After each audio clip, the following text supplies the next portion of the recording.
जरा सोचिए, भारत अपनी जरूरत का 85% से ज्यादा कच्चा तेल बाहर से मंगाता है। ये एक आंकड़ा ही काफी है ये समझने के लिए कि भारत की ऊर्जा सुरक्षा कितनी बड़ी चुनौती है। आज के इस विश्लेषण में हम इसी बेहद जरूरी मुद्दे को समझने वाले हैं, जो न सिर्फ देश के भविष्य की नींव है, बल्कि बीपीएससी मेंस जैसे एग्जाम्स के लिए भी एक बहुत ही इंपॉर्टेंट टॉपिक है।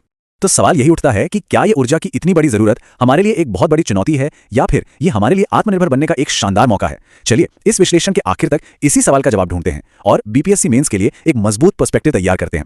ठीक है, तो चलिए इस विषय की गहराई में उतरते हैं। देखिए, ऊर्जा किसी भी देश के विकास की रीढ़ की हड्डी होती है। इसको मोटे तौर पर हम दो हिस्सों में बांट सकते हैं। एक तरफ है अवनवीकरणीय स्रोत जैसे कोयला, पेट्रोल, जो कि लिमिटेड है, और दूसरी तरफ है नवीकरणीय स्रोत जैसे सूरज और हवा से मिलने वाली ऊर्जा, जो अनलिमिटेड है। यही से ऊर्जा संकट, आत्मनिर्भरता और उसके समाधान की पूरी कहानी शुरू होती है। अब सबसे पहले यह समझना जरूरी है कि आखिर हम ऊर्जा संकट की बात ही क्यों कर रहे हैं, इसकी जड़ क्या है। तो ऊर्जा संकट है क्या? बहुत आसान शब्दों में, जब हमारी जरूरतें यानी डिमांड हमारे संसाधनों यानी सप्लाई से कहीं ज्यादा हो जाए। और यह जरूरत कितनी बड़ी है, जरा इस आंकड़े पर गौर कीजिए। अंतर्राष्ट्रीय ऊर्जा एजेंसी यानी आईईए के मुताबिक 2030 तक भारत को 800 गीगावाट एक्स्ट्रा ऊर्जा की जरूरत पड़ेगी। यह कोई छोटा मोटा नंबर नहीं है, और यही हमें बताता है कि चुनौती का साइज कितना बड़ा है। तो इस इतनी बड़ी मांग को पूरा करने के लिए भारत अब तक किन चीजों पर निर्भर रहा है, चलिए एक नजर डालते हैं हमारे परंपरागत यानी नॉन रिन्यूएबल एनर्जी सोर्सेज पर। गैर नवीकरणीय स्रोत मतलब वो स्रोत जिन्हें बनने में लाखों साल लग जाते हैं और जिनका भंडार लिमिटेड है। इसमें मेनली आते हैं जीवाश्म ईंधन जैसे कोयला, पेट्रोलियम और प्राकृतिक गैस। भारत की एनर्जी का एक बहुत बड़ा हिस्सा इन्हीं से आता रहा है। अब इन जीवाश्म ईंधनों में भी भारत के लिए कोयला वो किंग है। देखिए, कोयले की क्वालिटी उसके कार्बन की मात्रा से तय होती है। सबसे बेस्ट होता है एंथ्रासाइट, जिसमें 94% से भी ज्यादा कार्बन होता है। लेकिन भारत में कमर्शियल यूज के लिए सबसे ज्यादा बिटुमिनस कोयला इस्तेमाल होता है। हमारी बिजली का एक बहुत बड़ा हिस्सा इसी पर निर्भर है। लेकिन यहीं पर कहानी में एक ट्विस्ट आता है। कोयले और दूसरे जीवाश्म ईंधनों पर हमारी ये जो निर्भरता है, ये पर्यावरण के लिए और हमारी अर्थव्यवस्था के लिए कई नई चुनौतियां पैदा करती हैं। और यहीं से एक नए रास्ते की तलाश शुरू होती है, और वो नया रास्ता है नवीकरणीय ऊर्जा। ये भारत के एनर्जी सेक्टर के लिए एक नए सवेरे की तरह है, जो हमें इस ऊर्जा संकट का एक परमानेंट सोल्यूशन दे सकता है। नवीकरणीय ऊर्जा में जो सबसे बड़ा नाम है वो है सौर ऊर्जा। इसकी टेक्नोलॉजी काफी दिलचस्प है। आसान भाषा में कहें तो सोलर पैनल एक खास किस्म के मटेरियल से बने होते हैं। जब सूरज की रोशनी इन पर पड़ती है तो ये उसे सीधे बिजली में बदल देते हैं। ये जो सिंपल सा साइंस है ना, इसी में भारत की ऊर्जा भविष्य को पूरी तरह से बदलने की जबरदस्त क्षमता है।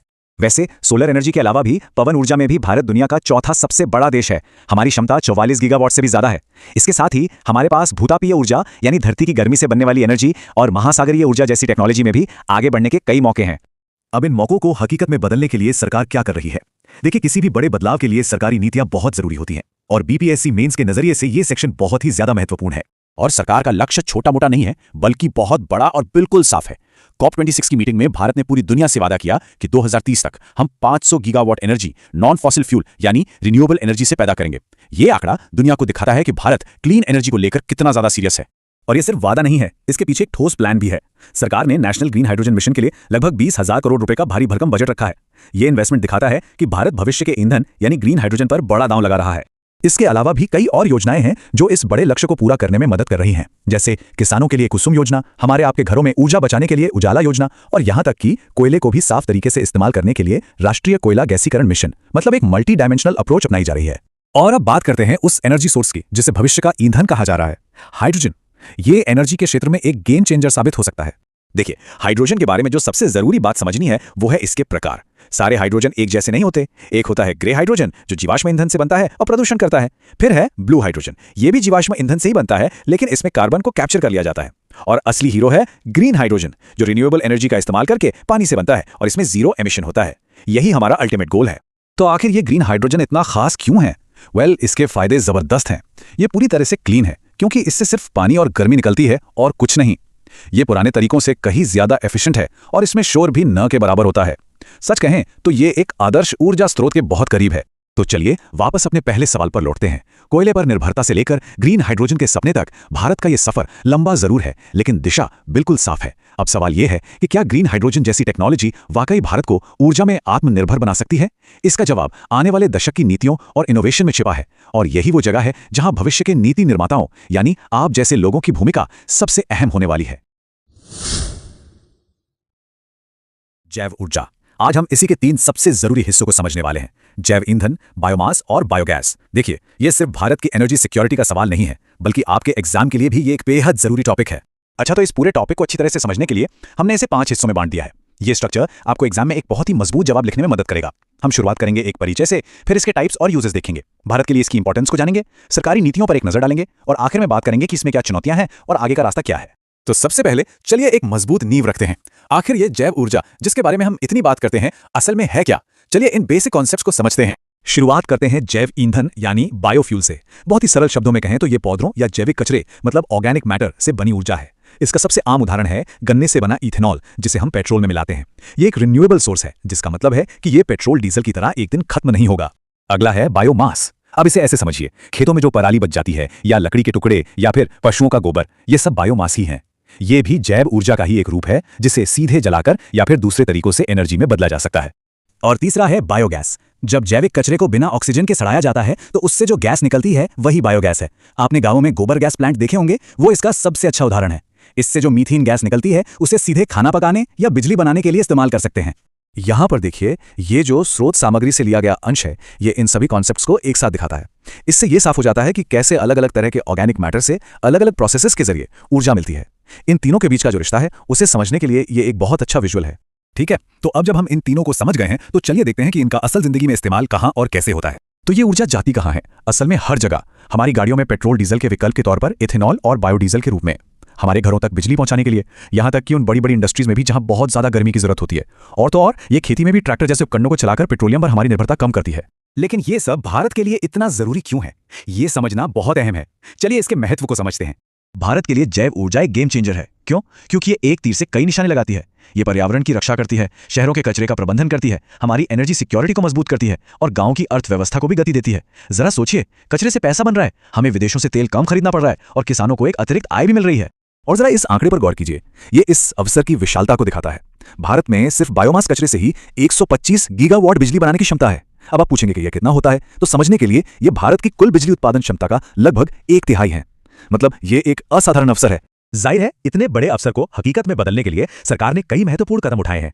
इस स्लाइड पर कुछ मुख्य सरकारी योजनाएं हैं, जैसे पीएम जीवन योजना 2G यानी दूसरी पीढ़ी के इथेनॉल प्लांट पर फोकस करती है। गोवर्धन योजना का लक्ष्य गांव के कचरे को बायोगैस और खाद में बदलना है। और रूको जैसी पहल जो इस्तेमाल हो चुका कुकिंग ऑयल है उसे बायोडीजल में बदलने का काम करती है। हमारी जो राष्ट्रीय जैव ईंधन नीति है उसका एक बहुत ही एम्बिशियस लक्ष्य है, साल 2025 तक पेट्रोल में 20% इथेनॉल मिलाना। यह सिर्फ पर्यावरण के लिए ही नहीं बल्कि हमारे इंपोर्ट बिल को कम करने के लिए भी एक बहुत बड़ा कदम है। लेकिन अगर ये इतना ही अच्छा है तो इसमें चुनौतियां भी जरूर होंगी। देखिए, जैव ऊर्जा को अपनाने की राह उतनी आसान भी नहीं है। सबसे बड़ी बहस है भोजन बनाम ईंधन की।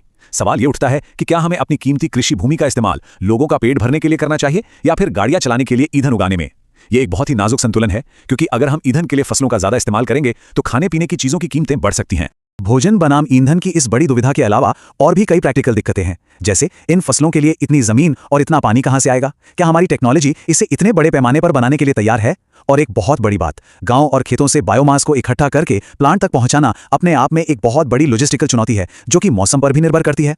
तो अंत में ये सवाल खड़ा होता है, जिसे आपको अपनी परीक्षा के लिए तैयार करना है, कि भारत के सतत विकास के लक्ष्यों को पाने में जैव ऊर्जा एक मौका है या एक चुनौती। इसकी विशाल क्षमता को देखते हुए और इसकी गंभीर चुनौतियों को समझते हुए आपका जवाब इन दोनों के बीच एक संतुलित दृष्टिकोण पेश करने वाला होना चाहिए। आज का हमारा टॉपिक बिहार के भविष्य के लिए तो जरूरी है ही, बीपीएससी मेंस की तैयारी करने वालों के लिए भी ये बेहद खास है। हम ये समझने की कोशिश करेंगे कि बिहार कैसे पारंपरिक ऊर्जा को पीछे छोड़कर एक ग्रीन एनर्जी रेवोल्यूशन की तरफ अपने कदम बढ़ा रहा है। तो चलिए इस पूरी कहानी को विस्तार से समझते हैं। आगे बढ़ने से पहले आइए एक नजर डाल लेते हैं कि आज हम क्या क्या कवर करने वाले हैं। सबसे पहले हम बिहार के मौजूदा एनर्जी सीन को समझेंगे, फिर हम सोलर पावर की दुनिया में गहराई से उतरेंगे और जानेंगे कि कौन सी एजेंसियां इस बदलाव को लीड कर रही हैं।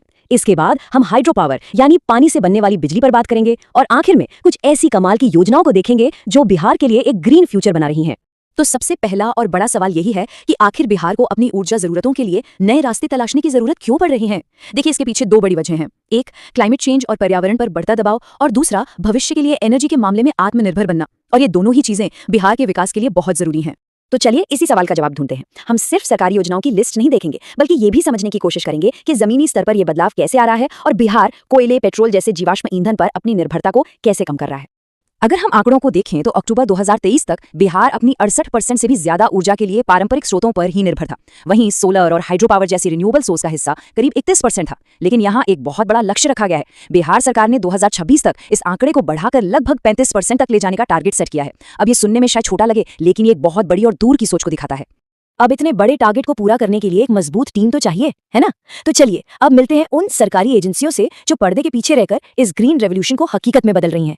इस मिशन में 3 मुख्य खिलाड़ी हैं। सबसे पहले है BREDA, जो कि सोलर एनर्जी से जुड़ी सभी योजनाओं की मेन एजेंसी है। फिर आती है BSPGCL, जिसकी जिम्मेदारी बड़े बड़े पावर प्लांट्स, चाहे वो सोलर हो या हाइड्रो, उन्हें डेवलप करना है। और आखिर में है BHPC, जो पानी की ताकत का इस्तेमाल करके छोटे हाइड्रो इलेक्ट्रिक प्रोजेक्ट्स चलाती है। ये तीनों मिलकर ही बिहार की एनर्जी की पूरी तस्वीर बदल रहे हैं। चलिए अब बात करते हैं उस एनर्जी सोर्स की जो बिहार के आसमान में हर रोज चमकता है, यानी सूरज। सोलर एनर्जी इस पूरी क्रांति का सेंटर पॉइंट है। आइए देखते हैं कि बिहार सूरज की इस बेहिसाब ताकत का इस्तेमाल कैसे कैसे कर रहा है। सबसे पहले चलिए नजरिया थोड़ा बदलते हैं और छतों की तरफ देखते हैं। रूफटॉप सोलर एक कमाल का कॉन्सेप्ट है। इसका मतलब है कि अब हर घर, हर सरकारी इमारत अपनी बिजली खुद बना सकती है। ये बिजली उत्पादन को सेंट्रलाइज करने की बजाय उसे हर दरवाजे तक पहुंचाने का एक शानदार तरीका है। और जल जीवन हरियाली मिशन इसी दिशा में एक बहुत बड़ा कदम है। सोच कर देखिए, पहले फेज में ही लगभग 2500 सरकारी बिल्डिंग्स की छतों पर सोलर पैनल लग चुके हैं, जिनसे करीब 21 मेगावाट बिजली बन रही है। और ये तो सिर्फ शुरुआत है। दूसरे फेज में इसे लगभग डबल करने का प्लान है। इतना ही नहीं, इमरजेंसी के लिए बैटरी बैकअप वाले सिस्टम भी लगाए जा रहे हैं। ये 300 करोड़ रुपए से भी ज्यादा का इन्वेस्टमेंट है, जो बिहार के भविष्य को रोशन कर रहा है। छतों के बाद अब जमीन पर उतरते हैं। जरा कल्पना कीजिए कि मीलों तक सिर्फ सोलर पैनल्स ही सोलर पैनल्स फैले हैं, जो एक साथ मिलकर एक बहुत बड़े पावर प्लांट की तरह काम कर रहे हैं। इन्हें ही सोलर पार्क कहते हैं और बिहार इस फील्ड में भी जबरदस्त काम कर रहा है। और जब मैं जबरदस्त कह रहा हूं तो मेरा मतलब वाकई में जबरदस्त है। बांका और जमुई जिलों में कुल मिलाकर 250 मेगावाट के सोलर प्लांट लगाए जा रहे हैं। ये इतनी बिजली है कि हजारों लाखों घरों को आराम से रोशन कर सकती है। सच में ये एक गेम चेंजर है। जाहिर है इतना बड़ा प्रोजेक्ट अकेले नहीं हो सकता। इसके लिए SJVN लिमिटेड और अडाडा एनर्जी जैसी बड़ी कंपनियां सरकार का साथ दे रही हैं। और सबसे मजेदार बात जानते हैं, जो बिजली खरीदने का अग्रीमेंट हुआ है वो सिर्फ 3 रुपए 11 पैसे प्रति यूनिट की दर पर हुआ है। इसका मतलब ये हुआ कि ये क्लीन एनर्जी न सिर्फ पर्यावरण के लिए अच्छी है, बल्कि आम लोगों की जेब के लिए भी काफी किफायती है।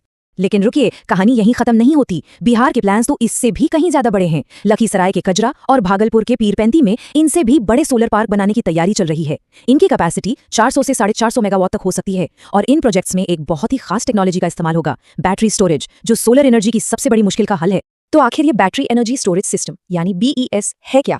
इसे आप एक बहुत बड़े, बहुत पावरफुल पावर बैंक की तरह समझ सकते हैं। ये दिन में जब धूप तेज होती है तो सूरज से बनी एक्स्ट्रा बिजली को अपनी बैटरी में स्टोर कर लेता है, और फिर शाम को या जब बादल छाए हों तब ये उसी स्टोर की हुई बिजली को सप्लाई करता है। इसी टेक्नोलॉजी से 24 घंटे ग्रीन एनर्जी का सपना सच हो सकता है। अब एक ऐसी टेक्नोलॉजी की बात करते हैं जो सुनने में किसी साइंस फिक्शन फिल्म जैसी लगती है, लेकिन बिहार में ये एक हकीकत बन चुकी है। देखिए, बड़े सोलर पार्क के लिए जमीन की कमी एक बड़ी चुनौती होती है ना, तो बिहार ने इसका एक बड़ा ही अनोखा हल निकाला है, पानी पर तैरते हुए सोलर प्लांट। जी हाँ, आपने सही सुना, अब बिहार के तालाब और बांध भी बिजली पैदा करेंगे। और आपको जानकर हैरानी होगी कि बिहार इस मामले में देश के सबसे आगे रहने वाले राज्यों में से एक है। सुपौल और दरभंगा में तो फ्लोटिंग सोलर प्लांट पहले से ही काम कर रहे हैं और बिजली बना रहे हैं। और ये तो सिर्फ एक झलक है। आने वाले वक्त में फुलवरिया और दुर्गावती जैसे बड़े बांधों पर भी ऐसे ही विशाल तैरते हुए सोलर प्लांट हमें देखने को मिलेंगे। अच्छा, सूरज की ताकत की तो हमने बहुत बात कर ली। अब बात करते हैं बिहार की नदियों में बहने वाली ऊर्जा की। हाइड्रो पावर यानी पानी से बनने वाली बिजली राज्य के ग्रीन एनर्जी मिशन का एक और बहुत ही जरूरी हिस्सा है। देखिए, बिहार की भौगोलिक बनावट ऐसी है कि यहाँ पर बहुत विशाल बांध बनाना मुमकिन नहीं है, लेकिन BHPC ने इस चुनौती को एक अवसर में बदल दिया है। उनका फोकस बहुत बड़ी बड़ी परियोजनाओं के बजाय छोटी और पर्यावरण के लिहाज से बेहतर पन बिजली परियोजनाओं पर है।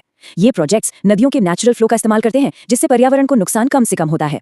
और आंकड़े भी यही बताते हैं कि ये रणनीति पूरी तरह से काम कर रही है। फिलहाल 13 छोटी परियोजनाएं मिलकर 54 मेगावाट से ज्यादा बिजली बना रही हैं, और 11 नई परियोजनाएं अभी बन रही हैं, जो इस क्षमता को और भी बढ़ा देंगी। ये बिल्कुल बूंद बूंद से सागर भरने वाली बात है। अभी तक हमने देखा कि बिहार क्या क्या कर रहा है, लेकिन अब जरा ये देखते हैं कि भविष्य के लिए उसकी सोच कितनी बड़ी और कितनी गहरी है। ये सिर्फ बिजली बनाने के प्रोजेक्ट्स नहीं हैं, बल्कि ये ऐसी पहलें हैं जो पूरे समाज को साथ लेकर चल रही हैं और आने वाले कल के बिहार की नींव रख रही हैं। जरा सोचिए, ऐसे शहर जो पूरी तरह से क्लीन एनर्जी पर चलते हों, 24 घंटे 7 दिन। बिहार इस सपने को राजगीर, बोधगया और पटना जैसे ऐतिहासिक शहरों में सच करने जा रहा है। इसके लिए एक बहुत ही इनोवेटिव हाइब्रिड मॉडल इस्तेमाल किया जा रहा है, जिसमें सोलर एनर्जी और पंप स्टोरेज टेक्नोलॉजी को मिला दिया जाएगा, ताकि दिन हो या रात ग्रीन एनर्जी की सप्लाई कभी ना रुके। और ये जो ग्रीन रेवोल्यूशन है, ये सिर्फ बड़े शहरों तक ही सीमित नहीं है, बल्कि ये बिहार के गांव-गांव तक पहुंच रहा है। एक तरफ जीविका दीदियां हैं जो महिला सशक्तिकरण की मिसाल बन के सोलर एनर्जी के क्षेत्र में काम कर रहे हैं, तो दूसरी तरफ मुख्यमंत्री सोलर पंप योजना के तहत हजारों किसानों के खेतों तक सोलर पंप पहुंचाए जा रहे हैं। इससे उनकी खेती की लागत भी कम हो रही है और पैदावार भी बढ़ रही है। इसे कहते हैं असली विकास। तो कुल मिलाकर हमने देखा कि बिहार सिर्फ कागजों पर नीतियां नहीं बना रहा, बल्कि जमीन पर पावर प्लांट लगाकर काम करके भी दिखा रहा है। ये एक पूरी तरह से सोची समझी रणनीति है, जिसमें लेटेस्ट टेक्नोलॉजी, आम लोगों की भागीदारी और भविष्य की सोच का एक बेहतरीन तालमेल है। ये एक ऐसा ब्लूप्रिंट है जो न केवल बिहार बल्कि शायद पूरे देश को एक सस्टेनेबल फ्यूचर का रास्ता दिखा सकता है। तो आज का ये सफर यही खत्म होता है, लेकिन एक सवाल के साथ। आपको क्या लगता है, 24 घंटे ग्रीन एनर्जी के इस बड़े लक्ष्य को हासिल करने के लिए बिहार को आगे और किन नए इनोवेशंस और आइडियाज की जरूरत पड़ेगी? क्या ये एनर्जी स्टोरेज की कोई नई टेक्नोलॉजी होगी या कुछ और जिसके बारे में हमने अभी तक सोचा भी नहीं है? इस पर जरूर सोचिएगा। हमारे साथ जुड़ने के लिए आपका बहुत बहुत धन्यवाद।